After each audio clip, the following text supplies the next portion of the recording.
action. Nice. Lauren, you've been with me since the beginning of my physical recovery. Yeah. As my PT. What do you remember what your first sort of thoughts were when you found out about my physical trauma and my surgery? Like, you know, had you worked on a cancer patient before with the kind of like, you know, sort of injuries sort of thing that I had?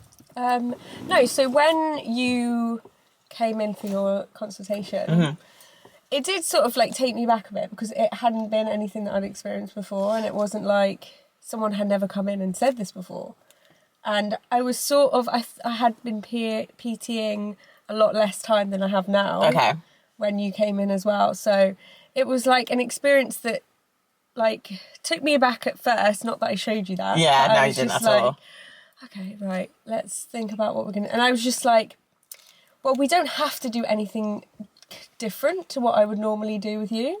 But I think, like physically wise, but I think it was sort of in my head of like, how are we going to go about dealing with you differently emotionally? Yeah. Because I think that was going to be the biggest challenge for me, was doing it that way, right? Like, because we wouldn't have to do anything different to what I would do with any of my other clients. You're right, okay. But I think it was like how I was going to deal with you, like emotionally, and support you emotionally. Yeah. That was going to be a big difference to anything I'd ever experienced before with anyone else. And was there a particular session that you remember that was particularly challenging because of my emotional state? So, I have actually thought about this before I came. You have? Yeah. Oh, okay, good. I was like, obviously you were coming in with Samuel. Yeah. So, I really loved your sessions. I'd never had a couple before. You're my first and only couple, actually, that I've coached together. Yeah, I love that. Which I actually... that was another sort of thing that I was like, ooh, this is new. This is like... God. Gonna be... This is going to be an experience. Put this on my CV. Yeah. So that was really, really exciting. And you two coming in together was really, really nice. And I think that kept you in like... he keeps you grounded and steady, and you can see that. So it was really nice when you two were coming in together. But I always knew whenever you two came in for your sessions, Samuel was always... He's pretty level. He's a like level-headed guy, isn't he? And I always knew you would come in either having a good day or a not so good day. Okay, yeah, it was one or the other. Yeah, so I could tell straight away.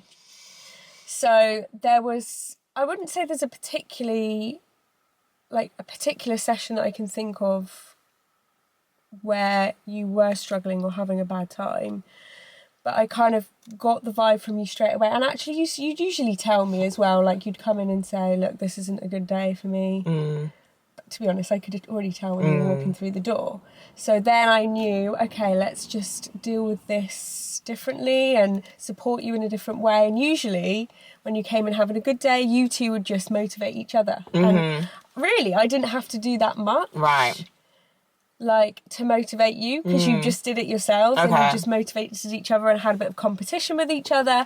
But it was on the off days where it was like, okay, I'm going to have to work a bit harder to get you going and make you feel yourself and feel confident in yourself. You know, there was a lot of time when whilst we were working with you, where we were waiting on results and things like that.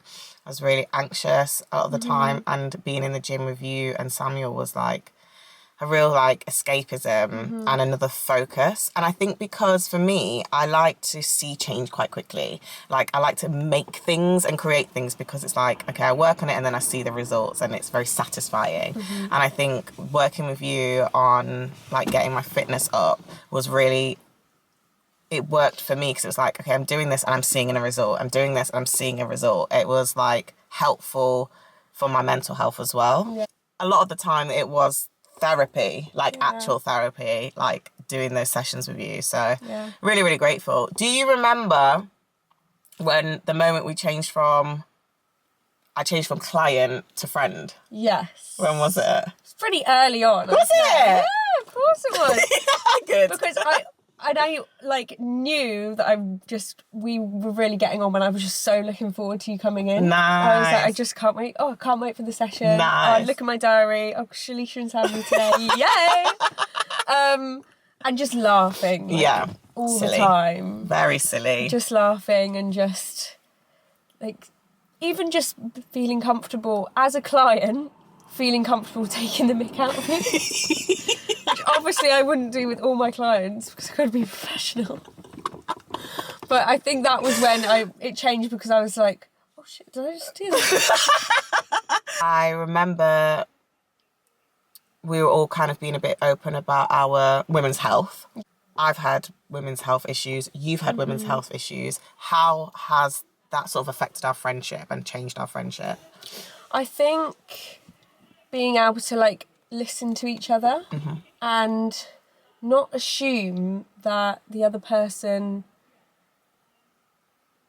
even just, like, knows more than you about women's health. Like, where you've been through cancer and you've had everything going on with your health, I think even when you said about the hormonal workshop, I was surprised that you were really excited to come along to it. How come? Because I thought you were gonna sort of be like, well, I know all of this. Oh gosh, no. Like I have cancer, but I'm not an expert on it at all. I think I kind of just assumed that because of that, you would have known a lot more about women's health. And I would have thought maybe you weren't interested in coming. No, I was buzzing. Yeah, so I think, like, that was really interesting to, like, learn a lot from you. And realise that we all still have a lot to learn, even though we've been through certain things. Yeah. And I think by that as well, I think we've been really good at listening to each other. You know, you've been with me and journeyed with me where you've seen a lot of things change, and I'm just glad that you've been there on that journey with me. No, I haven't. Should we ask some fun questions? Yeah. So describe what you think would be my nightmare holiday. Okay, walking. Anywhere. Period. I think your nightmare holiday would Is be what the you one did. I did, yeah. Honestly, when you told me that, I was like, I can't think of anything worse. Yeah. So I walked through 3 countries. In like 10 Albania, days. Montenegro and Kosovo in 10 days. And yeah, I think And that you would said be, you almost died. Yeah, it was hell. Oh my God. So I think that would be, it was really good, but it was hell. Yeah, and that would be I think, that would be your 1,000%. nightmare vacation. 1,000%. Okay, how do you think your inner monologue differs from other people's? Oh, I already know this because we're working on it in therapy. I'm quite self-critical. I hold myself to quite a high standard, and I don't really have a lot of self-compassion when I talk to myself. And I wonder, from the reaction of my therapist, I wonder whether that is normal. Yeah. Is it normal? I wouldn't say I'm as harsh as what you just said on myself. No. Like, you know when people are like, fake it till you make it? I don't really agree with that either. Okay, how come? I think it's okay to admit And that to you're feel the having... feelings. Yeah, exactly. It's okay to admit that you are having a shit day when you feel crap. Yeah, you know? yeah. So I think when people like, fake it till you make it, I get where they're coming from. Yeah. And also, if you tell yourself you're feeling confident, you will feel more confident. But there's no shame in saying, I'm feeling rubbish today. I love that. You articulated that very well. Oh, Lauren, I think you know this, and this will not make it on the edit. What crime do you think I've committed multiple times? You know this. Yeah. You know this.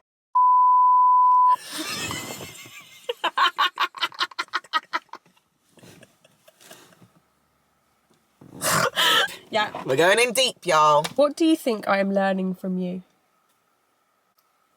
How to maybe like back yourself? Is that near? Is that close? When you said about like I think I'm learning from you to remind myself of like how far I've come. Yeah, as I like well. that. And like when we did our New Year's resolution thing last year. Yeah. I think I wasn't in the best headspace. None of us were. Yeah, none of us were at that. We really were. It was like Prosecco and stuff, and then we're all just there crying. Sorry, We guys. all just cried. So yeah, none of us were happy. No. But I think even in that moment, you just were like, take a step back and look at how far you've come and like what you've actually achieved. Oh, I love that. And like a businesswoman, you kept saying as well, and I always kind of just forget that because that's just like, oh yeah, I'm just going with the flow, and this is what I've been doing for years now. And you just, I've learned from you to just remind myself of those things and what I've done. Yes. Oh, I'm glad. What's the pain in me you'd like to heal?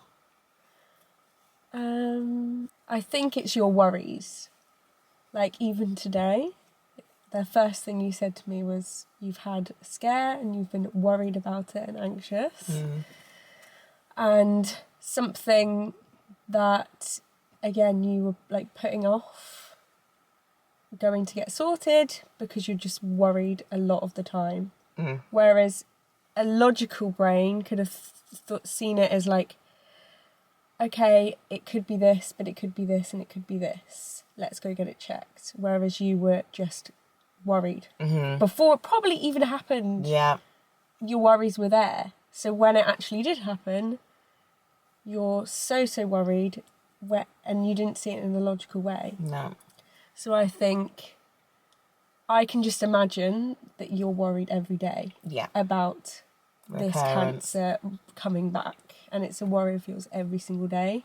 So to take that away, it's not even a thought. So you, like, even just to be like, okay, I want you to go a day without thinking about it or worrying about it would be really, really nice. And I think that would just, like, lift you a lot.